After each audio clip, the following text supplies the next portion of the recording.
why we have such a crisis. We are definitely in the center of hell. It's called Skid Row. Though you're homeless, someone's gonna bring you food every day. You really never have to depend on yourself. California spent $22 billion to fix the problem. And the money is disappearing. A lot of people can't even, not even the governor of California knows where the money went.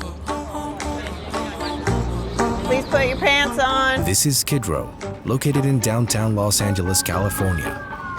More than 6,000 homeless people live here, in the streets, in tents, and on the ground. Downtown LA. We just need more of it because every day more people are becoming homeless than are getting housed. The systems aren't working. The cause of homelessness is... The state of California is the fourth largest economy in the world, as if it were an independent country. Its economy surpassed Japan's in 2024.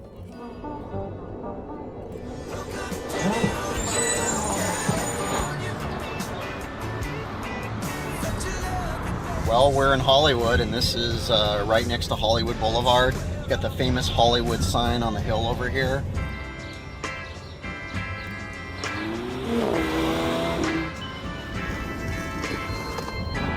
There's just a lot of wealth here. This is where a lot of famous actors and actresses live because this is a major film studios are here. And what I find interesting is we are 7 minutes away from Skid Row. We are in Hollywood. Extreme poverty and extreme wealth. It's almost just like there's this line, and the second you cross it, everything changes.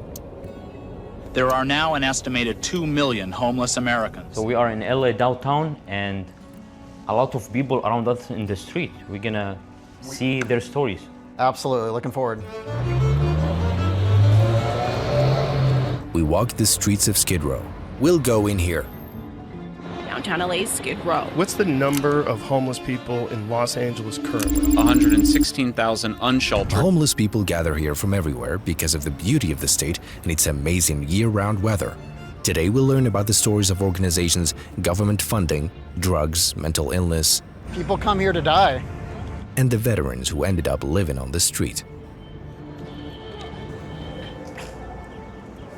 Describe what it felt like living in Skid Row for 7 years.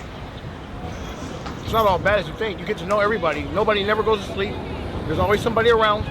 Being down here, honestly, is a give and a take because though you're homeless, someone's gonna bring you food every day. You really never have to depend on yourself.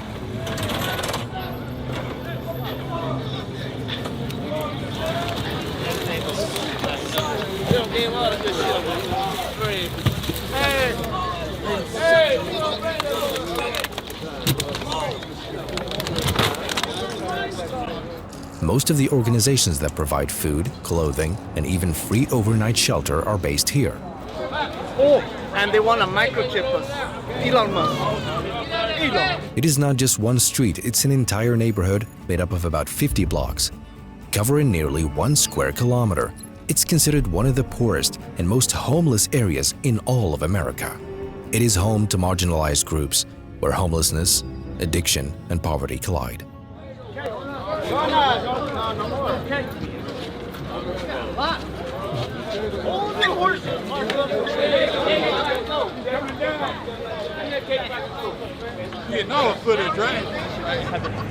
So this is like a feeding frenzy. It's almost animalistic. You have all these people diving at food as if they're starving. It's just this complete chaos, just grabbing and scratching at food and stuff. This helps me understand what they really think of the homeless out here. Is they're animals anyway. So why not just like let them? Why not let them act that way? We started by meeting a businessman from California who is informed and close to the situation. Well, first, my name is Shadi Saiz. I'm a business owner, been in business for over 20 years. And the problem has been the free money and free food and all the benefits by being here. Since 2021, California spent $22 billion to fix the problem. But how can you fix the problem if people and organizations, nonprofit and profit organization, getting all this money? they're not going to want to fix the problem because they want to keep getting that money over and over, and this is tax-paid money. And then there's another issue. Why Skid Row? Skid Row is called a dumping homeless area. Sadly, this is a sad word to say, but yes, some other counties put a bunch of homeless in a bus, pay him money, and dump him in Skid Row because that's the area where there's most of them living. They have tents everywhere, all this craziness. It's unbelievable. In the richest state in the world with GDP over $5 trillion, the problem is solvable, but politically is not a good idea. The people who live here are not all addicts. Each person has a story. Some are veterans who didn't get support after the war. Second World War, the Korean War, and the Vietnam War. And ended up here. Others are former inmates who were released with nowhere to go. Some were kicked out after losing their jobs or falling into debt. Some suffer from mental illness and have been abandoned by their families or healthcare institutions. Some are looking for a new beginning but are stuck in a harsh reality. And many are drug addicts, which are the majority. It's bad down here. It's bad with the drugs, the violence. It gets bad, and children live down here. And you cannot get out of this, or you like it to be like this? Or? I just got out of jail. I'm trying to get into the homeless hotel program, but you can't just go apply for it. They're just going around to encampments, and I don't go to encampments. Like a bunch of homeless people around, I have a tent and everything. I set it up by myself. So you were in a good position in your life, but then... It was okay, not great. I'm a cook. I've always been a cook. So I got one last question. How did this homeless crisis get so bad, and what would you do to fix it? I sold drugs right here for about 2 months, 24 hours a day. This is the police station. And I find it the safest place to sell drugs, actually. No, that's true. I sold crystal here for, about 2 months, 24 hours a day. Are you still homeless, or were you formerly homeless? I was formerly homeless. I just got my apartment. So how did you get out, yourself? Sick and tired of being sick and tired. So if you want to leave the street, you can You can't actually live in the streets. You don't have to live here. You can go to that big tall building right there. You can go inside of there, go through a 90-month program, and they'll put you into that bigger building and behind there. And people, they don't leave. No, that's what I'm telling you. Now you get back to what I'm saying. Do not look at the body, what people are doing, how they physically look. It's all here, bro. It's all perception. If you grab anybody right now, anybody, and you grab them and you say, you know what, I got you. And in your mind, I'm gonna pick them up, we're gonna get them a shower, we're gonna get them something to eat, we're gonna put them in a place to stay. You come back in 1 week, there may be a tent in the middle of that apartment. It's mental. You know, everybody's trying to pick up a body and take it in here. Okay, thank you. But most of the people that you put up in there can't end up paying their rent, and they come right back outside. Imagine they broke the fire pump just to shower here. But the important question is, are these organizations part of the solution, or are they, as some claim, part of the problem? Stick around till the end. We'll be interviewing the largest organization that receives direct support from the US government. Well, how long have you been homeless out here? About 15 months. 15 months? Is anybody actively helping you off the streets? I filed some paperwork for housing. That's I good. don't qualify for it. This is for work and employment. Seriously? Yep.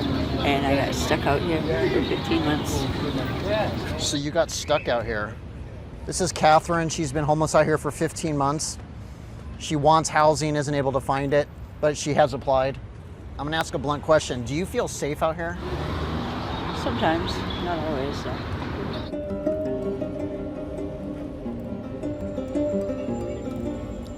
Even this family. We came for the American dream, but look, this is not the American dream. In reality, we came here to be unemployed, discriminated. Look at all the things that are happening now with Trump. We just want to work here. We're not here to harm anyone. We simply want to work, to provide a better future for our children. Look where we are with children. We arrived here 3 months ago, and people told us about this place, so we came here every day because here we can get help as we look for a job. The only thing we want is a future for our children. We crossed the jungle. It was difficult to cross Mexico. We were kidnapped, but we are alive thanks to God. Look at us now, dealing with all those things with Trump. He wants to deport us all. He wants to deport all of us. At least we have the permit to work here. Social security. And all the news that we see daily of Trump saying those things will not be valid anymore.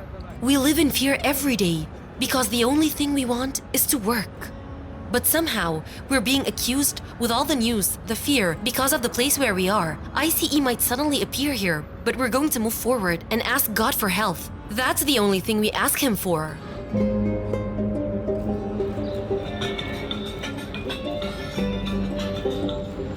After using drug injections, they have this designated bin for used syringes so no one else uses it and spread disease.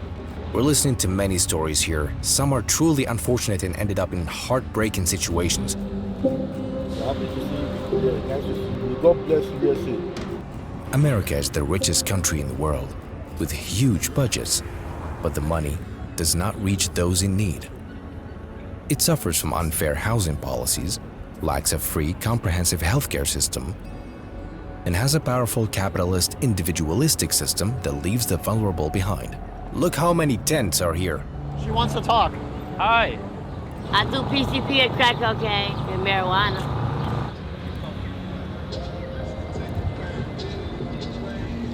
I'm the queen of Skid Row. My name is Stephanie Arnold Williams. The queens? The queen. All right.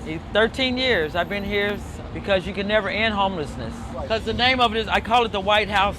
Let's go out here in front. I call it the White House because the government's not doing their job properly. This is the White House Community Center. You can drop off food donations to the homeless, and welcome to the White House. This is my bed. This is where I sleep every night. I've been here for 13 years now. We also just see there's not a lot of hope here. A lot of people come to California and get trapped here and end up dying here. So not a lot of hope, not a lot of help, unfortunately. As you can see, this is a line of people. They're at the Mission, hoping to get in for the night and also get fed. Overall, this is a legitimate crisis. Just look around. So most of these people up here has mental, and they can't sign themselves in, so that's what started all this. The government makes more money now off of putting people in these homes, and now we got all these things in which you can come with a non-profit organization because that's corporation. Security?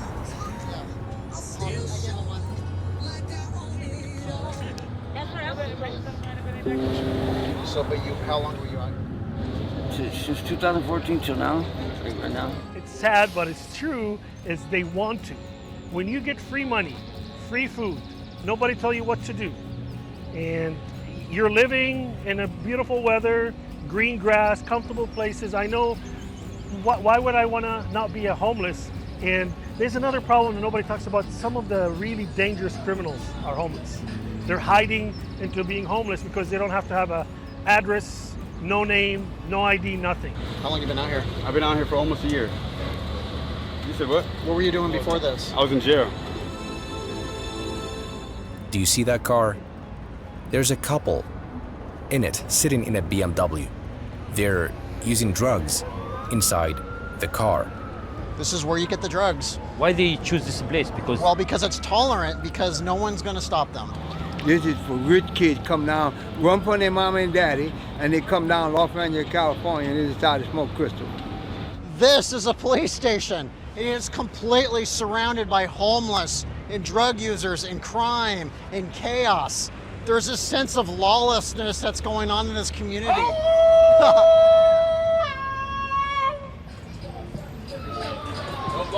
This is not supposed to happen in America.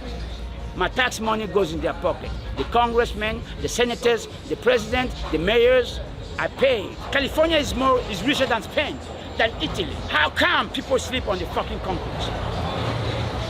Again, organization, with all respect, and you might be upset about it, is, well, you just think about it. It's my common sense. If you're getting so much money, why would you want to solve a problem? Now, we'll visit one of the organizations. Yeah, one of the largest homeless nonprofits in Los Angeles, to find out why we have such a crisis. How do people walk through this every morning? Like this.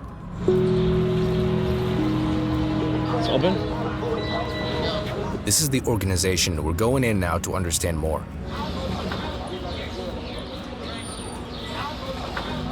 We got permission to film inside.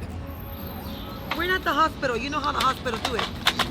A lot of diseases, and so we're not even allowed to go in unless they make sure that we're clean. Drugs everywhere, smoke everywhere. You're definitely going to get contact high being here. And we met one of the officials there. So this is our education center. We have computers. We teach the Microsoft Office suite here. We have an education coordinator who helps people wherever they are. We have music classes here. So we have about 300 people living in the Midnight Mission at any given time. We have crisis and bridge housing, which is emergency shelter to help connect people to services that are available readily. We also have a drug and alcohol recovery program, which is typically a year long. People can stay here and we help get rid of all the obstacles there are for them being self-sufficient. And then we have a family program where we house homeless families. You have a home for them, like they sleep? Yeah, we have an apartment building. You serve 1 million meals a year. Yes. Just on Skid Row, just right here at this location. Yes. And some people, there's this impression that we enable homeless people by providing the services that you'll see. Everything on our first floor is open to any man, woman, or child free of charge. But while people are homeless, they need food, shelter, clothing. And anyone in the street can come and... Anyone. And in fact, the people who are eating here are not just homeless people. They are people in the community who we might refer to as near homeless. So they have a job, they have an apartment, they pay their bills, but just food is too much. The older you get, the more community you come anyway. We have a barber shop that's run by volunteers, women's shelter. This was the first of its kind in Skid Row. We are not reliant on government funding, although we take some, but we really focus on treating the individual, not the dollar. I don't know why, but things are feeling a lot more intense on the streets right now. I think too, if you go to the heart of the heart, the cause of homelessness is loneliness. It is that disconnection from community and family. But there is no final solution for this? I don't think we'd end it forever, but I do think we need more services. There isn't one thing that's going to cure it. We just need more of it because every day more people are becoming homeless than are getting housed. The systems aren't working. Affordable housing, our mental health care system, the prison system. You get out of prison with $200 on a corner somewhere. You know, it's... All right, thank you. Please put your pants on. They live here. The facility has 300 beds for people who choose to leave drugs behind. He left the street and is living here now.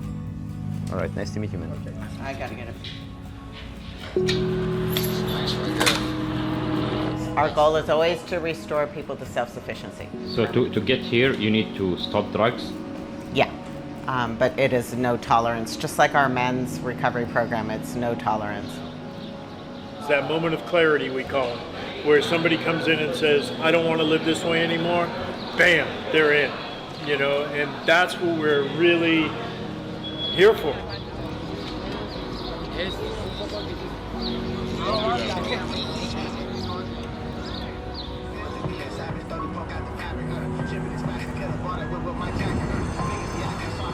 Between torn tents and dirty sidewalks lie untold stories in the heart of a dazzling city.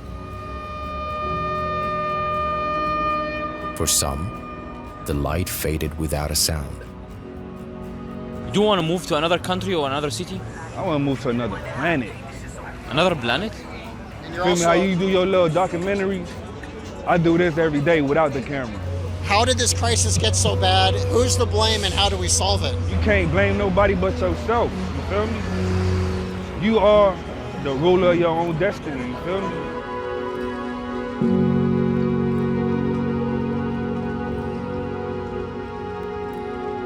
That was Skid Row. Hopefully this will be fixed in the next couple of years. Special thanks to Kevin, the expert who accompanied me in this video, and to Shadi, the owner of Image One in California. As you can see, 81% of viewers aren't subscribed, and only 18% are. So if you're enjoying and benefiting from this content, subscribe to the channel. It really helps us a lot.